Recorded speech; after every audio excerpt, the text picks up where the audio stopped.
Hello नमस्कार दोस्तों, हम आपके सामने हाजिर हैं इंग्लिश के आंसर की लेके। तो जो हमारा एचपी टेट का आर्ट्स का क्वेश्चन पेपर है ना, जो एग्ज़ाम आज हुआ है 2023 का 29 जून को, उसकी जो आंसर की है और आंसर की में बात करेंगे इंग्लिश पोर्शन की। तो चलिए शुरू करते हैं जल्दी से। पहला क्वेश्चन है be dash to help our neighbours in deed. तो इसका आंसर क्या होगा? ऑप्शन नंबर डी सही होगा। आगे है dash I have the honour to invite you on the dash. तो देखो ये कैसी है, फॉर्मल रिक्वेस्ट हो रही है, फॉर्मल रिक्वेस्ट, तो उसके लिए हम यूज़ करते हैं मे का। ऑप्शन नंबर डी बिल्कुल सही हो जाएगा। आगे है the college dash remain closed on 15 November on account of Guru Parv. तो इसका सही आंसर होगा बिल, ऑप्शन नंबर बी।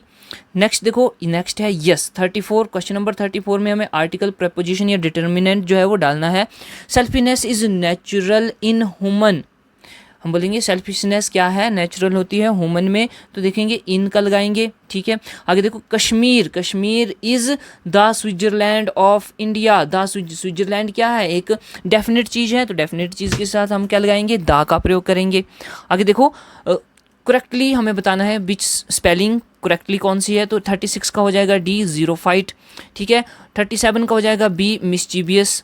उसके बाद है हमें करेक्ट सेंटेंस बताना है। तो देखो he has settled in USA, the USA, at USA, on USA. तो यूएसए के साथ क्या लगेगा, दा लगेगा। हमने आर्टिकल्स में पढ़ा था। वैसे किसी कंट्री के साथ दा नहीं लगता है, लेकिन अगर कोई कंट्री ग्रुप्स ऑफ स्टेट्स है तो उसके लिए दा लगेगा। जैसे कि यूएसए में बहुत सारे देश हैं, बहुत सारी कंट्रीज़ हैं, तो ऑप्शन नंबर बी सही हो जाएगा। नेक्स्ट है Bible is a sacred book. तो देखो बाइबल क्या है, एक बुक है ना, स्पेसिफिक बुक है, डेफिनिट है, तो दा आर्टिकल लगेगा, बिल्कुल लगेगा। और सेकंड है तो भी उसके साथ भी दा लगेगा, ऑप्शन नंबर डी सही हो जाएगा।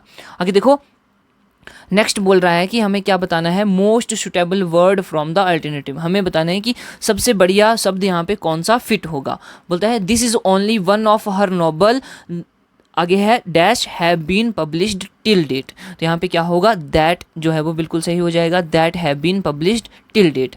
आगे है this is the same dog dash barked at him but fortunately died did not bite him. तो यहाँ पे क्या होगा, यहाँ पे भी वही होगा, दैट का प्रयोग किया जाएगा। This is the same dog that barked at him but fortunately did not bite him. ठीक, आगे देखो हमें पैसिव वॉइस में बदलना है। Quinine tests better, tests better यानी कि प्रेजेंट इंडेफिनिट, ये टेंस है। प्रेजेंट इंडेफिनिट में क्या होगा, इज एम आर का प्रयोग किया जाता है। तो quinine taste is bitter, quinine tasted bitter, quinine was bitter when tasted, quinine is bitter when tasted. तो ऑप्शन नंबर डी बिल्कुल सही हो जाएगा। आगे देखो why did your brother write such a letter. Interrogative sentence है, भाई तो भाई रहेगा, बिल्कुल ठीक है, सभी में भाई है। उसके बाद है डिड, डिड कब आता है, प्रेजेंट पास्ट में। ठीक है, पास्ट इंडेफिनिट में, पास्ट इंडेफिनिट का सेंटेंस है, तो पास्ट इंडेफिनिट में हम वाज का प्रयोग करते हैं। तो यहाँ पे आ जाएगा भाई was such a letter written by your brother, option number B बिल्कुल सही हो जाएगा। नेक्स्ट देखो हमें बताना है क्या है, choosing from the option under expression. हमें ये जो है वन वर्ड सब्स्टिट्यूशन की तरह है ना, वन वर्ड। तो देखो one who looks at the right side of things, optimistic, option number B सही हो जाएगा। नेक्स्ट है yes a remedy for all disease, panacea, option number A बिल्कुल सही रहेगा। A man who died, who a man who has too much enthusiasm for his one religion hates other religion. तो इसका answer क्या होगा, phonetic, option number D बिल्कुल सही होगा। आगे है a thing of beauty was written by, तो ये किसके द्वारा, जॉन कीट्स द्वारा लिखी गई है। आगे है God made the country and man made the town, ये किसने बात कही है, ये कॉपर ने कही है, कॉपर, तो ऑप्शन नंबर बी सही हो जाएगा। नेक्स्ट देखो हमें फॉर्म ऑफ वर्ब के बारे में बताना है। तो लाइट की क्या होती है, light, lit, lit, option number A बिल्कुल सही रहेगा। उसके बाद बी की बतानी है, तो बी वाज बीन, ये भी सही रहेगा, ऑप्शन नंबर ए जो है वो बिल्कुल सही रहेगा, बी। उसके बाद सेकंड फॉर्म में बाज या वर आएगा, थर्ड फॉर्म में बीन। ठीक है, अब बता है इनकम्प्लीट सेंटेंस है, उसको कंप्लीट करना है। In spite of his failure, तो यहाँ पे इसका सही आंसर हो जाएगा he keeps his moral high, वो अपना मॉरल जो है वो हाई रखता है, फेल होने के बावजूद भी वो अपना मॉरल जो है वो हाई रखता है। आगे है this is book dash which is stole yesterday, which was stolen yesterday, which stole yesterday, तो पास्ट की बात हो रही है, तो यहाँ पे ऑप्शन नंबर सी आएगा, विच स्टोल येस्टरडे। ठीक है, आगे देखो आगे बोलता है सिनोनिम्स चूज करने हैं, तो बोल्ड, बोल्ड का सिनोनिम अगर मैं अपने हिसाब से बताऊं तो इसका सही हो जाएगा ब्रिलियंट, ऑप्शन नंबर डी सही रहेगा।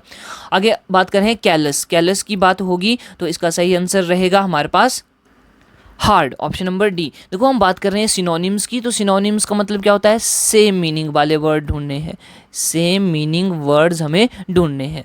तो इस तरह कैलस का क्या हो जाएगा, हार्ड हो जाएगा। आगे है डेक्स्ट्रस, डेक्स्ट्रस होता है स्किलफुल, ठीक है, स्किलफुल इसका सही आंसर हो जाएगा। आगे देखो हमें बताना है, क्या बताना है, वर्ब और टेंस जो है वो अच्छे से यहाँ पे फिट हो जाए उसका प्रयोग करना है।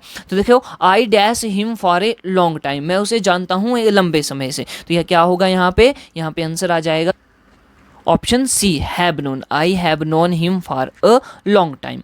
आगे देखो I dash English for 5 years, तो देखो फॉर 5 ईयर्स की बात हो रही है, कौन सा आ गया हमारे पास, perfect continuous, perfect continuous tense आएगा। तो परफेक्ट कंटिन्यूअस में क्या है, आई के साथ हैव लगेगा, option number C, I have been studying English for 5 years, option C बिल्कुल सही हो जाएगा। आगे देखो आगे है एंटोनिम, एंटोनिम का मतलब कि अपोजिट वर्ड हमें ढूंढना है, अपोजिट वर्ड। तो देखो कैलिबेट, कैलिबेट का मतलब होता है नॉट मैरिड, ठीक है, यानी कि कुंवारा, और इसका उल्टा क्या हो जाएगा, मैरिड, ऑप्शन नंबर ए बिल्कुल सही हो जाएगा, है ना।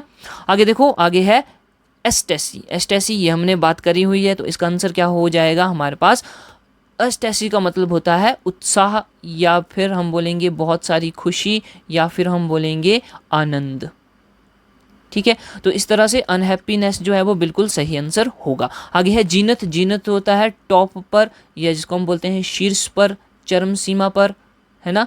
तो उसी तरह अगर हम बात करेंगे तो इसका उल्टा हो क्या हो जाएगा, बॉटम, और बॉटम के लिए यहाँ पे वर्ड आएगा नादिर, ऑप्शन नंबर बी, ठीक है। तो ये था हमारा इंग्लिश का पोर्शन। हो सकता है कि यहाँ पे कुछ क्वेश्चन जो है वो गलत हो, लेकिन मैंने अपने हिसाब से जो बिल्कुल सही है वही ऑप्शंस आपको बताए हैं और यही सही होंगे। हो सकता है कि एक दो जो है वो आगे पीछे हो सकते हैं, तो ये जब फाइनल आंसर की आ जाएगी तब हमें पता लग जाएगा, ठीक है। तो इसी प्रकार की वीडियोस के लिए हमारे साथ जुड़े रहें और अपनी आगे की प्रिपरेशन भी हमारे साथ आप कर सकते हैं।